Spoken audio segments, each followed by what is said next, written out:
So hello student, क्या हाल चाल। बढ़िया, एकदम बहुत बढ़िया।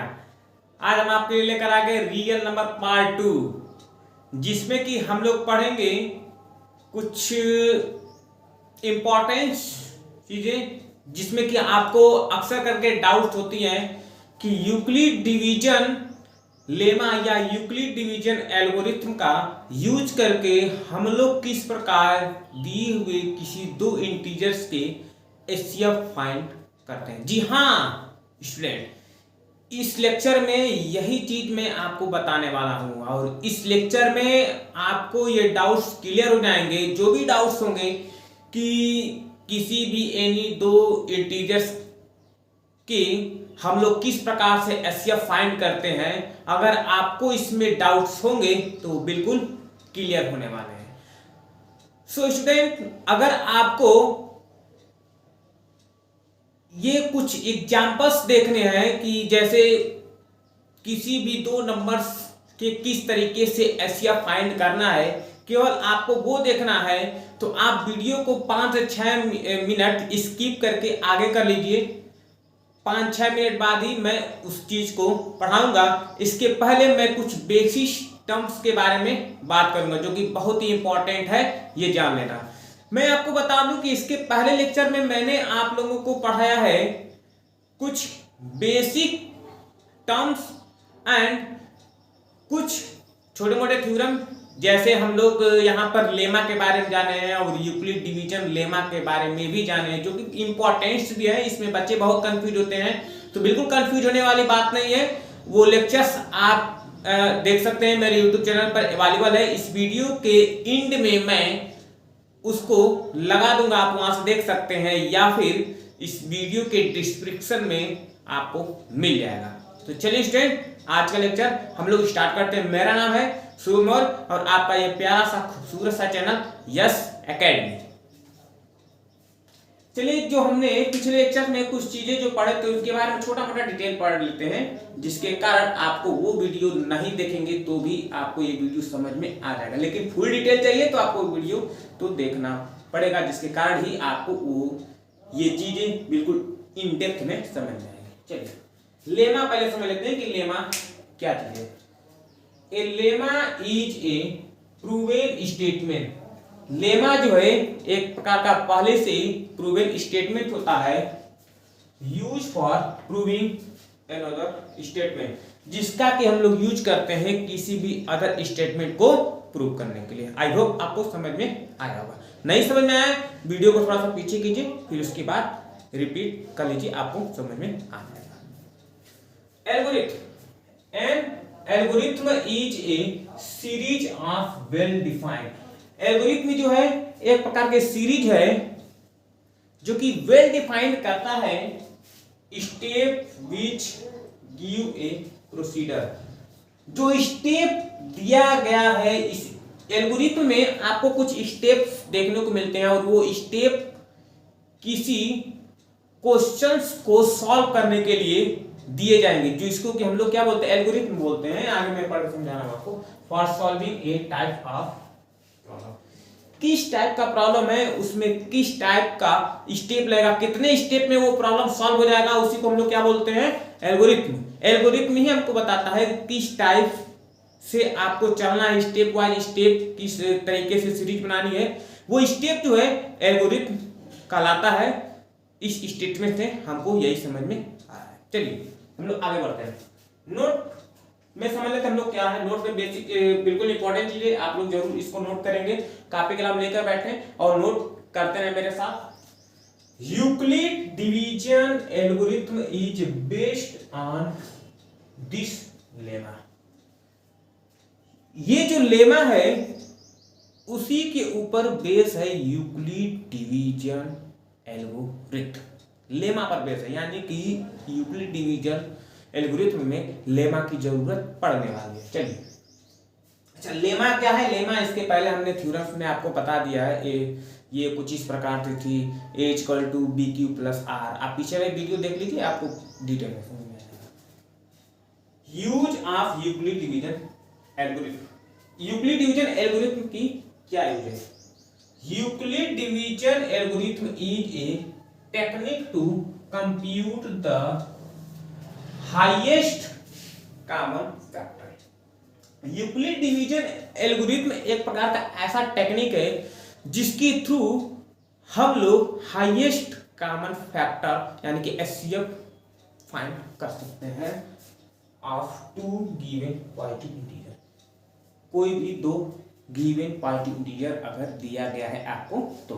चलिए नोट, इसमें भी नोट करने वाली बात है और इसको इन डेप्थ में समझेंगे क्या कहना चाह रहा है।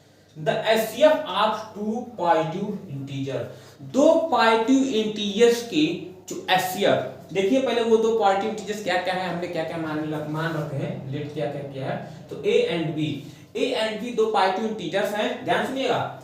Is the largest positive integer D. तो ये जो ए और बी हैं, ये दोनों जो पॉजिटिव इंटीजर्स हैं, इनकी जो एचसीएफ है, जो लार्जेस्ट एचसीएफ, इन दोनों का एचसीएफ हम लोग को किससे बोलते हैं, इन दोनों का जो कॉमन फैक्टर होगा वो जो हाईएस्ट वाला होगा उसको हम लोग एचसीएफ बोलते हैं। तो इन दोनों का जो एचसीएफ होगा वो ये डी है, और ये डी जो है इन दोनों को पूरा डिवाइड करेगा। यही ये कहना चाह रहा है। पॉजिटिव इंटीजर डी दैट दो बार लिखा गया है, दो बार एक ही बार रहेगा, divides both a and b, a और बी दोनों को डिवाइड करेगा। हम लोग एक एग्जांपल ले लें और उसको समझ लेते हैं। सिंपल सा एग्जांपल, मान लीजिए हमारे पास, ये ब्रैकेट में समझा दें आपको, मान लीजिए हमारे पास ए बराबर 10 है और बी बराबर मान लीजिए 15।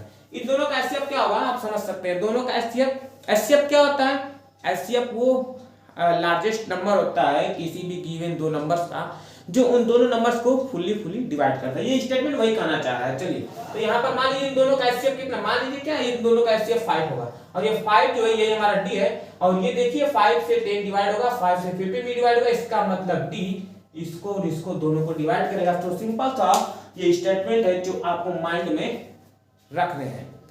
चलिए हम लोग अब कुछ एग्जांपल्स को सॉल्व करेंगे जो कि बहुत ही इंपॉर्टेंट होने वाले हैं, और वो एग्जांपल्स आप जरूर समझेंगे और अच्छे से ध्यानपूर्वक समझेंगे और उसको नोट भी करेंगे।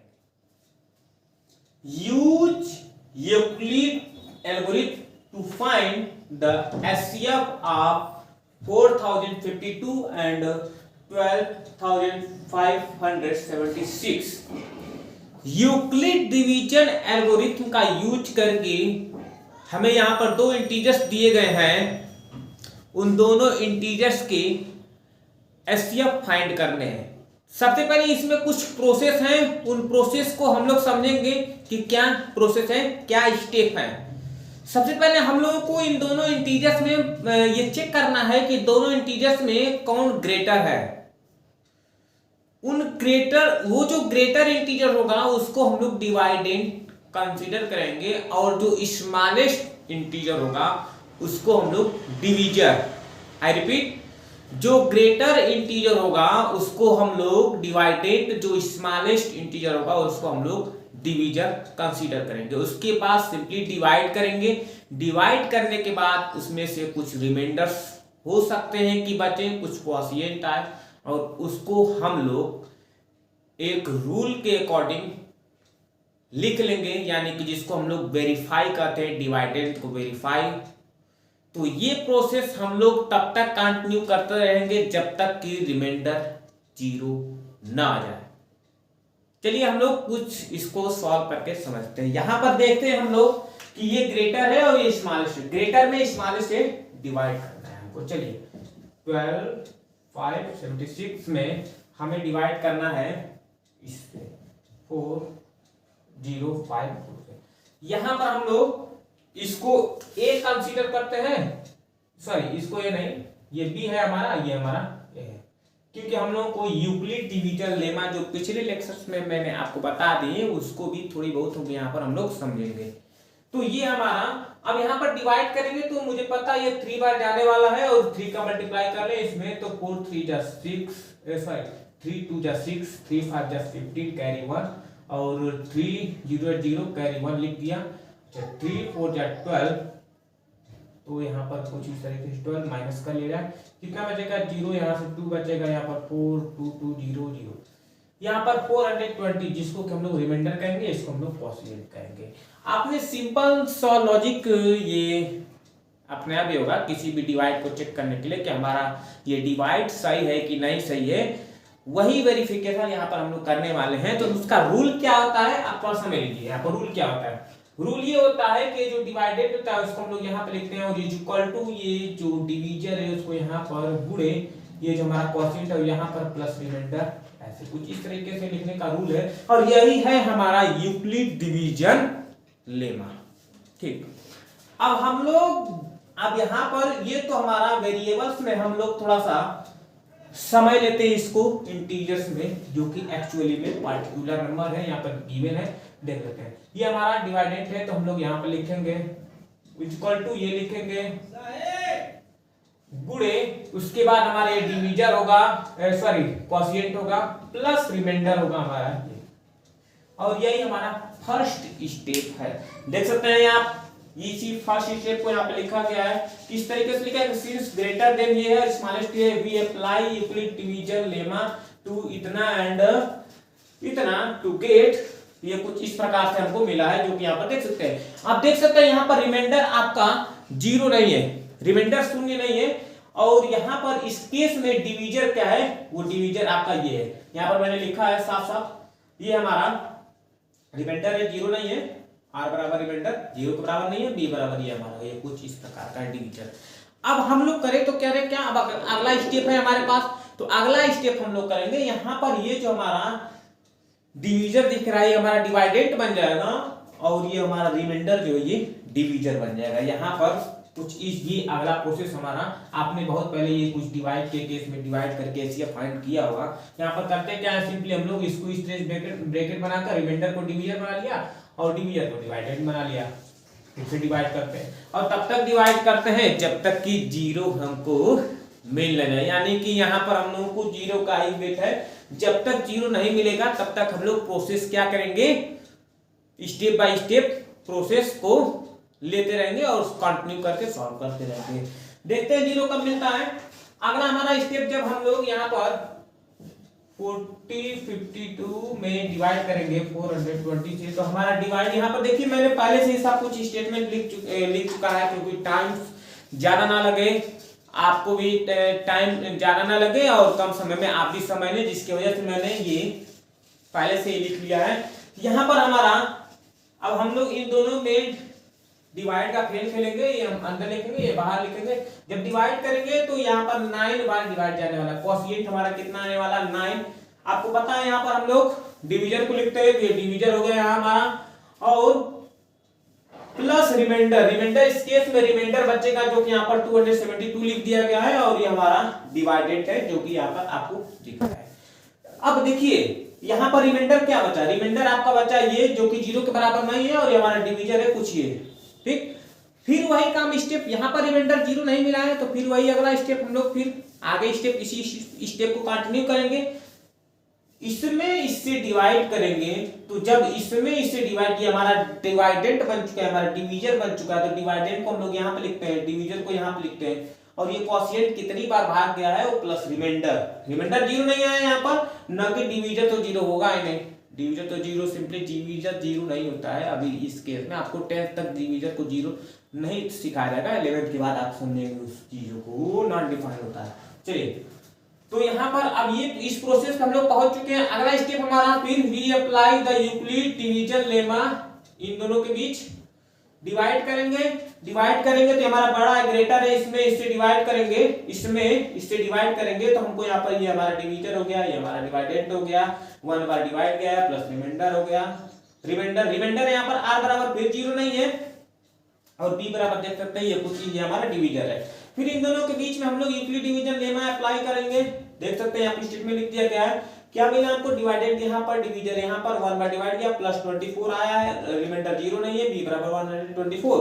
वी यूक्लिड डिवीजन लेमा इन दोनों के बीच में फिर अप्लाई किया जाएगा टू गेट क्या मिलता है हम लोगों को, तो यहाँ पर डिवाइडेंट, यहाँ पर डिवीजर 5 बार डिवाइड गया है, क्वोशिएंट है प्लस रिमाइंडर 4 मिला है। आर बराबर 4, बी बराबर 24। उसके बाद we apply Euclid division lemma to, इन दोनों के बीच में फिर से हम लोग यूक्लिड डिवीजन लेमा अप्लाई करने वाले हैं। तो 24 और 4 में जब हमने यूक्लिड डिवीजन लेमा अप्लाई किया टू गेट, अब हमको 0 मिल चुका है क्योंकि 4 के टेबल पे 24 आता है सिंपली। तो इतनी मेहनत के बाद आपको 0 मिल चुका है, जो कि विलेन था। 0 क्या था? विलन था। क्यों विलन था? मैं आइए मैं आपको समझाता हूँ 0 क्यों विलन था। रिमाइंडर थोड़ा सा लॉजिक भी हम लोग समझ लेते हैं। देखिए, आपको हीरो को किसको इंतजार आता है? लास्ट सीन में हीरो को किसका इंतजार आता है? विलन का इंतजार आता है। हाँ, हमारा यहाँ पर लास्ट सीन में विलन क्या है? 0। तो आपके दिमाग में आ रहा होगा तब हीरो कौन है? तो हीरो यहाँ पर एचसीएफ जो निकल के आ रहा है एक्चुअल में, जो लास्ट में जो बच जाता है हीरो, वो हमारा है एचसीएफ, जिसको हम लोग 4 बोलेंगे। यहाँ पर इस जैसे यहाँ पर 24 में लास्ट सीन यही है, 4 से डिवाइड किया, 6 बार गया, 24 आया, रिमाइंडर 0 आ गया। अब यहाँ पर रिमाइंडर 0 का, तो इस केस में इसको मारने के बाद ये 0 आ चुका है, मतलब मर चुका है। तो इस केस में ये हमारा डिवीजर क्या है, जिसने इसको डिवाइड किया है, तोड़ फोड़ करके एकदम खत्म कर दिया है, वो क्या है? 4 है। और 4 ही हमारा क्या है? एचसीएफ है। तो यहाँ पर स्टेटमेंट हम लोग क्या लिख देंगे? यहाँ पर देख लीजिए आप थोड़ा सा, यहाँ पर ये जो हमारा r बराबर 0 है ये हमारा रिमाइंडर है, और b बराबर 4 ये हमारा डिवीजर है, वही हमारा 0 है, यानी कोई हमारा एचसीएफ है। The remainder has now becomes 0। अब रिमाइंडर 0 आ चुका है, सो आवर प्रोसेस स्टॉप, हम लोगों का प्रोसीजर स्टॉप हो चुका है। Therefore the HCF of 12,576 and 4,052 is 4 मिल चुका है। इसको शॉर्टकट में हम लोग लिखते हैं HCF of 12,576 comma 4,052 equal to 4। I hope आपको ये क्वेश्चन समझ में आया होगा। नहीं समझ में आया फिर भी क्वेश्चन, तो आप थोड़ा सा वीडियो को पीछे करके देख लीजिए, आपको समझ में आ जाएगा। फिर भी नहीं समझ में आया आपको तो आप कमेंट सेक्शन में मुझे लिख कर जरूर भेजें, मैं उसका आपको रिप्लाई जरूर दूंगा। आपके हर एक कमेंट्स पढ़े जाते हैं, और जो भी स्टूडेंट के डाउट्स आते हैं उन कमेंट्स के रिप्लाई भी दिए जाते हैं। चलिए लोग अगले क्वेश्चंस की तरफ बढ़ते हैं, देखते हैं अगला क्वेश्चन। इसी पे बेस एक क्वेश्चन लिया जाएगा छोटा मोटा, उसको सॉल्व करके उसके बाद अगला क्वेश्चन आपके सामने है। Use Euclid algorithm to find the HCF of 225 and 135। Smallest हमने डिजिट लिया है, और ये क्वेश्चन आपके एक्सरसाइज 1.1 के पहले क्वेश्चंस का पहला क्वेश्चन है, आपकी किताब का ही ये क्वेश्चन है। तो चलिए वीडियो को कीजिए पॉज, और इस क्वेश्चंस को आप खुद से एक बार ट्राई लीजिए, देखिए कि आप सॉल्व कर पा रहे हैं नहीं।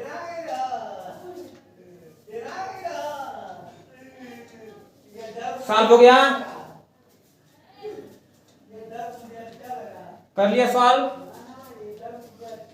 लगा दें? लगाए? ओके,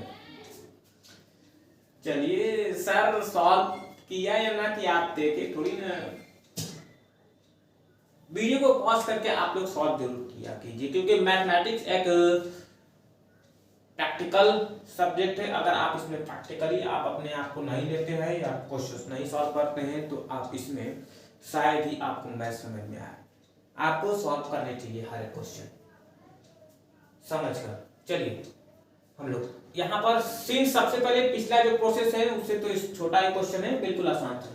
ग्रेटर है, इन दो इंटीजर्स दिया, इन दोनों इंटीजर्स में ग्रेटर कौन है? ये ग्रेटर है, ये स्मॉलेस्ट है। तो we apply Euclid division lemma इतना एंड इतना। तो हम यहाँ पर डिवाइडेंड कौन है? जो बड़ा है वो डिवाइडेंड है। डिवीजर कौन है? इस छोटा वाला कितने बार डिवाइड जाएगा? एक बार जाएगा, एक बार जाएगा। 135 डिवाइड सब्ट्रैक्ट 0, ये 12 9 हो गया, 19 आ गया। तो ये हमारा फर्स्ट स्टेप हो गया। क्या लिखेंगे? डिवाइडेड पहले लिखेंगे, इक्वल टू डिवीजर गुणे क्वोशिएंट प्लस रिमाइंडर। ये हमारा पहला स्टेप हो गया, जो कि आप यहाँ पर देख रहे हैं। ठीक, अब इस केस में रिमाइंडर हमारा 0 नहीं है और डिवीजर हमारा आप देख सकते हैं 135 है। फिर इन दोनों को लेकर हम लोग क्या करेंगे, आपस में डिवाइड करेंगे। बड़ा वाला जो डिवीजर है वो डिवाइडेड बन जाएगा, छोटा वाला जो रिमाइंडर है वो क्या बन जाएगा, divisor. Again apply Euclid division lemma 135 and 90 to get. चलिए हम लोग 90 को यहाँ पे लिखेंगे और 135 को यहाँ पे लिखेंगे। 1 बाय डिवाइड जाएगा 90, कितना बचेगा 45। अब डिवाइड कर सकते हैं, 45 बचा, क्या लिखेंगे 90 इक्वल टू, नहीं सॉरी 135 पहले लिखेंगे, 105 इक्वल टू 90, ये गुणे ये 1 प्लस ये 45। इस केस में भी रिमाइंडर हमारा 45 मिला है, 0 नहीं मिला है। और अगला जो हम लोग स्टेप करेंगे उसमें 0 मिल जाएगा। यहाँ पे देख सकते हैं r बराबर 45 है जो कि 0 के इक्वल नहीं है, b बराबर 90 है। इन दोनों को फिर हम लोग सॉल्व करेंगे यूक्लिड डिवीजन लेमा के थ्रू, तो हम लोग को मिल जाएगा 90 में जब हम लोग 45 से डिवाइड करेंगे, यहाँ पर 90 लिखा है ऐसे कुछ, तो 2 बार जाएगा डिवाइड कर जाएगा, हमारा यहाँ पर 90 आ जाएगा, यहाँ पर 0 हम लोग लिखेंगे, इन दोनों का मल्टीप्लाई और इक्वल टू 90 प्लस 0, ये कुछ ये हमारा स्टेप देखने को मिलेगा, जो कि यहाँ पर अगला लास्ट स्टेप आप देख रहे हैं। और यहीं पर हो जाएगा हमारा प्रोसेस स्टॉप। उसके बाद इस केस में जो हीरो विलन का तो काम खत्म। यहाँ पर देखिए 45 हमारा हीरो है, ये हमारा विलन था, मारकर गिरा दिया, 0 का मतलब काम खत्म कर दिया। अब हीरो हमारा जो 45 को ये हमारा क्या है, एस्केप निकल गया है। Since the remainder has now becomes 0, the HCF of 225 and 135 is 45. Shortcut में HCF after 225 and 135 is equal to 25. I hope आपको ये लेक्चर समझ में आया होगा। अगला लेक्चर हमारा कुछ एग्जांपल्स अदरवाइज होंगे जो कि most very very important examples हैं, जिसमें कि आप अक्सर करके कंफ्यूज होते हैं। तो उन्हीं डाउट्स को अगले लेक्चर पार्ट 3 में क्लियर किए जाएंगे। इस लेक्चर्स में अगर आपको अभी भी कुछ चीजें या फिर कहीं पर कुछ चीजें नहीं समझ में आई है तो आप मुझे कमेंट बॉक्स में लिख कर सेंड कीजिए, आपको रिप्लाई मिलेगा, उसका सॉल्यूशंस मिलेंगे उसके